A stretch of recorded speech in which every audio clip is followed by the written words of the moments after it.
So Ramsay, இந்த வாரம் எந்த பாட்டை பிரிக்க போகிறோம்? போன வாரம் தலைவர் ப்ளஸ் ஏஆர் ரஹ்மான் பாட்டை மேய்ஞ்சிட்டோம். ஸோ இந்த வாரம் ஆப்வியஸ்லி கமல், இளையராஜா.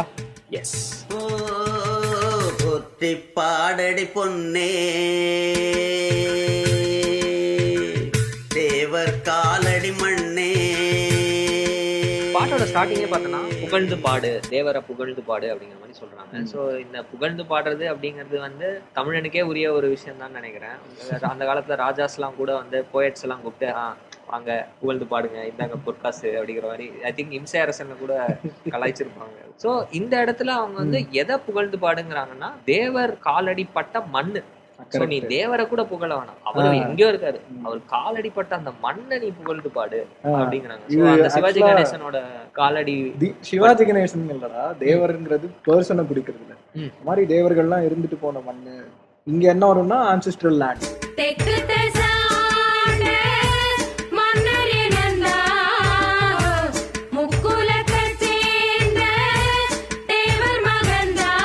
ஸோ இந்த முக்குளம் அப்படிங்கிற வார்த்தையிலேருந்து என்னால் என்ன இன்ஃபர் பண்ண முடியுதுன்னா, முக்குளம், குளம்னா தமிழில் ஐ திங்க் ரேஸ் இல்லை கிளான் அப்படின்னு அர்த்தம் நினைக்கிறேன்.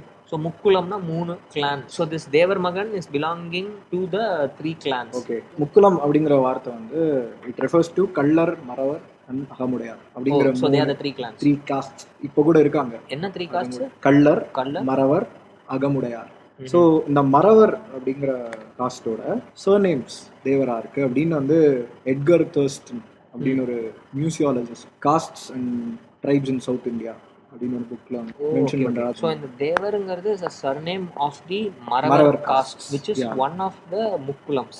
என்ன சொல்ல மண்ணு வாழோடிங்கடாங்கடிங்கடாங்கடிங்கடாங்கடோ மத்தவங்க கண்ணு படோ. எனக்கு இந்த லைன் ஏன் பிடிக்கும் அப்படின்னா, இந்த லைனை கேட்கும் போதே வந்து ஒரு வில்லேஜுக்கு போயிட்டு ஒரு ஃபார்மர் வந்து அவரு ஃபார்மை வந்து உழுதுட்டு இருக்காரு அப்படிங்கிற மாதிரி அந்த ஃபீல் வருது.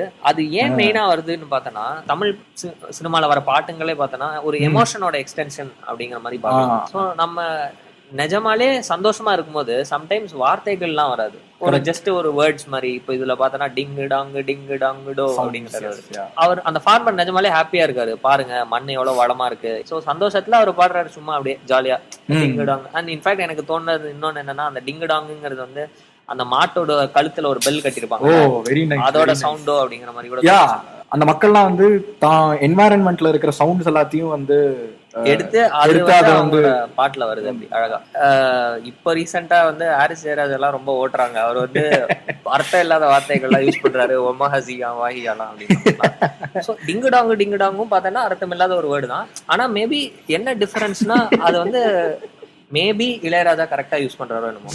பெருசெல்லாம் சொன்னாங்க, சொன்னபடி நின்னாங்க, குணத்தால் மனத்தால் கலைமானாங்க. கலைமான்னா என்ன? சரி, கலைமான்னா எனக்கும் அர்த்தம் தெரியாது. ஆனா நம்ம யோசிக்க ட்ரை பண்ணுவோம். அதாவது மான் அப்படிங்கிறது வந்து பெரியவரான ஒருத்தர், இந்த மாதிரி சக்திமான். அதுல வர மான். பெரியவர்னு அர்த்தம். சோ ப்ராபபிலி கலைக்கு ஐ திங்க் சிவாஜி படத்துல கூட சாலமன் பாப்பையா பேர் தொண்டைமான், தொண்டைமான் மிஸ்டர் தொண்டைமான் அப்படின்னு கூடுவாங்க. சோ அந்த மான், சோ பெரிய மனுஷன் அப்படிங்கிற ஒரு இதுல கலையிலயோ கலைக்கு என்ன அர்த்தம் இருந்தாலும் அதுல பெரியவர் அப்படின்னு வச்சுக்கோங்க. முக்குலத்தோர் கல்யாணம் முத்து முத்து கம்பளம். இந்த லைன் பார்த்தான்னு வையன், எதுக்கு வந்து கல்யாணத்தை பத்தி டிஸ்கிரைப் பண்ணும்போது முத்து முத்து கம்பளம் அப்படிங்கிறாங்க? போன அந்த முன்னோருக்கு முன்னோரெல்லாம் இன்னா 2 கண்டு கொள்ள 7 எடுத்து சொல்ல 1 2 3 அப்படிங்கிற மேட்டர் வந்து talking high about their own ancestry. Okay, அதாவது இந்த கல்யாணம் அப்படிங்கிற விஷயம் வந்து என்ன எடுத்துக்கலாம்னா, இந்த சந்ததி வந்து இன்க்ரீஸ் பண்றது, சந்ததியை வளர்க்கறதுக்கான ஒரு ஈவெண்டா எடுத்துக்கிட்டோம்னா, இந்த ஒரு ஒகேஷன்ல வந்து தன்னோட குலப்பெருமையை பெருசா பேசிக்கிறதுக்கும் தன்னோட ஆன்செஸ்ட்ரியை பெருசா பேசிக்கிறதுக்கும் இந்த ஈவெண்ட்ல வந்து அந்த 2 பசங்களை வந்து இவ்வளவு பெருசா கல்யாணம் பண்ணி கொடுக்குறோம். அதாவது முத்து கம்பளம், முத்துல வந்து கம்பளம்ங்கிறது ரொம்ப காஸ்ட்லியா. So continuously they are talking பெருமை about their own ancestor. But ஒரு விஷயம் கவனிச்சியா, அவங்க கல்யாணத்துல அவங்க பெருமையா சொல்றது வந்து முத்து முத்து கம்பளம், தரையில விரிக்கிற கம்பளம். ஏன்னா ஐ திங்க் அந்த டைம்ல தரையில உட்காந்து கல்யாணம். அழகான சரிசோடி ஆன ஆனா மேல அம்பாரின்னா ஆனா மேல அம்பாரிங்கிறது வந்து அம்பாரி பல்லக்கு அப்படின்னு சொல்லுவாங்க. ஸோ பிரைடும் பிரைட் க்ரூமும் வந்து இன்ஃபேக்ட் யானை வந்து மேல போவாங்க. பிரைட் க்ரூம் மாத்திரம் தான் போவாருன்னு நினைக்கிறேன். நம்ம நார்த் இந்தியன்ஸ்லாம் வந்து குதிரை மேல போற மாதிரி நம்ம யானை மேல வந்து பல்லக்கில் உட்காந்து வச்சு கூட்டிட்டு போவாங்க. ஜஸ்ட் பாம்ப் அண்ட் ஷோ, சும்மா ஷோ ஆஃப் பண்ணிக்கிறதுக்கு. இந்த மாதிரி பெரிய விஷயமா கல்யாணம் பண்றோம். அதனாலதான் லாஸ்ட் லைன்ல கூட கணக்கா வழக்கா கடல் ஏறாளம் காசு கொட்டி கிடக்கும். சீனா போடுறாங்களா. ஸோ இந்த பாட்டு ஆக்சுவலா வந்து ஒரு விதத்துல புதிய மனிதா சாங் மாதிரியும். எப்படின்னா புதிய மனிதா வந்து நம்ம சொன்னோம் இல்லையா, அது வந்து சிட்டிக்கு வந்து ஒரு மோட்டிவ் மாதிரி இருந்தது அப்படிங்கிற மாதிரி. ஸோ அது மாதிரி இந்த பாட்டும் வந்து படத்துல நிறைய இடத்துல திரும்பி திரும்பி வரும். படம் ஸ்டார்டிங்ல கமல் வந்து ஊருக்கு திரும்பி வராரு லண்டன்ல இருந்து. ஸோ அப்ப வந்து ஒரு பர்ஃபார்மன்ஸ் கிராமத்துல இருக்கிறவங்க எல்லாம் கொடுக்குறாங்க. படம் ஓப்பன் ஆகும்போது இந்த ஸ்ட்ரிங்ஸா வரும் இல்லையா? படம் ஓப்பன் ஆகிற டைட்டில்ஸ்ல இன்ஃபேக்ட் ஸ்ட்ரிங்ஸா வரும் இந்த இது. அதுக்கப்புறம் பார்த்தோன்னா சிவாஜி கணேசன் வந்து அவமானப்பட்டு வீட்டுக்கு வரும்போது அந்த சின்ன பசங்க எல்லாம் பாடுவாங்க அவருக்காக. தேவர் காலடி மண்ணே குட்டி கழுத பாதியிலையா தொடங்குறது, மொத அடிய பாடு. அண்ட் அவர் செத்ததுக்கு அப்புறம் ஒரு பாட்டு வரும், எஸ்பிபி பாடுவாரு.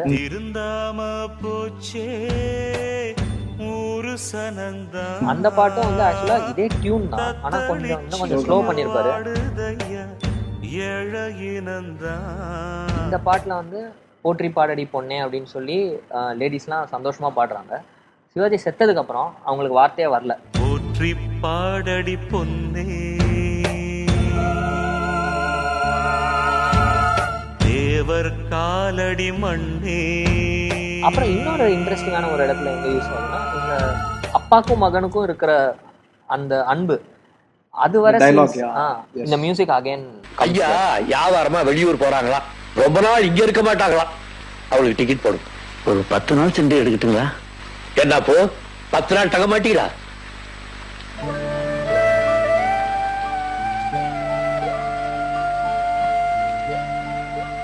பத்து நாள் இருக்க மாட்டீங்களா?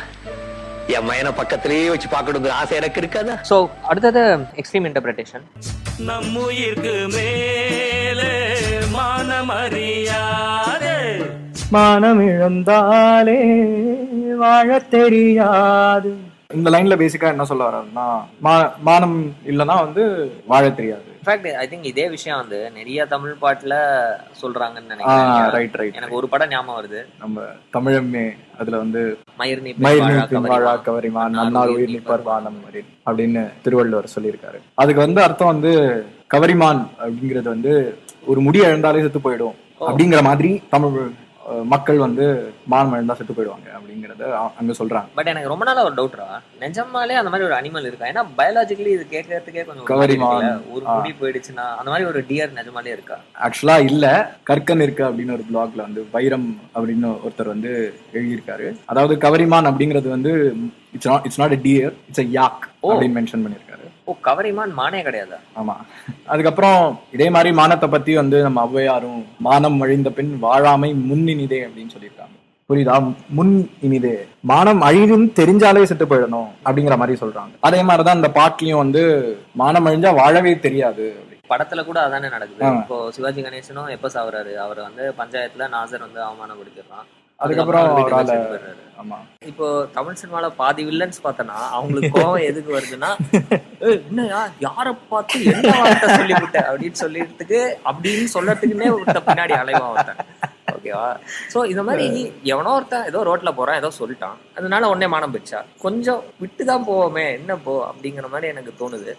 இதை இப்படி யோசிச்சா என்ன, இந்த மக்களோட அவங்களோட குலம் அவங்களோட ட்ரைப் மேல வந்து நிறைய ப்ரைட், அதாவது அவங்க ஐடென்டிட்டி மேல நிறைய பற்று வச்சிருக்கிறதுனால மானத்தை வந்து தன்னோட இது போச்சுன்னா தன்னை யாரான அவமானப்படுத்தினாங்கன்னா தன் குலத்துக்கே அவமானமா நினைக்கிறாங்களோ.